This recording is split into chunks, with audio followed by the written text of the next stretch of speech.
ట్రబల్స్ welcome back to 28th day of 30 days series of digital and affiliate marketing. ఈరోజు మనం discuss చేయబోయే topic ఏంటంటే కన్నా అఫిలియేట్ మార్కెటింగ్లో మనము ట్రస్ట్ ఎలా బిల్డ్ చేయాలి. ఆల్రెడీ డిస్కస్ చేసాం, బట్ ఇంకా డీటెయిల్గా ఒకసారి డిస్కస్ చేద్దాం. సో ట్రస్ట్ ఎలా బిల్డ్ చేయాలంటే ఫస్ట్ బీ జెన్యున్. మీ ప్రోడక్ట్ గురించి, మీరు ఇచ్చే సర్వీసెస్ గురించి, మీ యొక్క నీచ్ గురించి జెన్యున్గా ఉండాలి. సో మీ యొక్క నీచ్ వచ్చేసి, మీ యొక్క ప్రోడక్ట్ వచ్చేసి స్టూడెంట్స్ అయితే ఓన్లీ స్టూడెంట్స్ మాత్రమే టార్గెట్ చేయండి. అన్వాంటెడ్ ఏజ్ గ్రూప్ వాళ్ళని మీరు ఇంక్లూడ్ చేయకండి. మీకు ఏదైతే టార్గెట్ ఆడియన్స్ ఉన్నారో వాళ్ళకి మాత్రమే చెప్పండి, వాళ్ళకే యూజ్ అవుతుందని పర్టికులర్గా మెన్షన్ చేయండి. Be genuine. And second thing వచ్చేసి ప్రొవైడ్ వాల్యూ ఫస్ట్.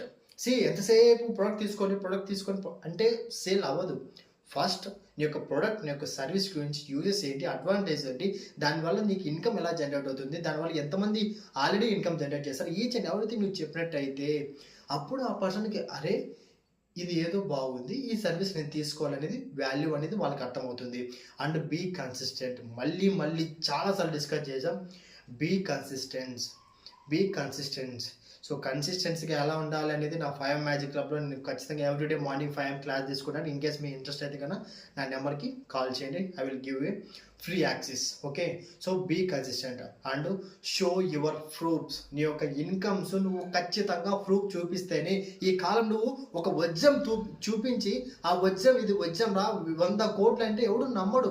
దానికి ప్రాపర్ ప్రూఫ్ చూపిస్తేనే నమ్ముతారు. ఎందుకంటే ప్రతి ఒక్కరు ఇంటెలెక్చువల్, ప్రతి ఒక్కరు ఎడ్యుకేటెడ్ పీపుల్. వాళ్ళకి మనం ప్రూఫ్ చూపించే మార్కెటింగ్ అనేది చేయాలి. సో దిస్ రెబల్ గాని సైనింగ్ ఆఫ్. జై హింద్.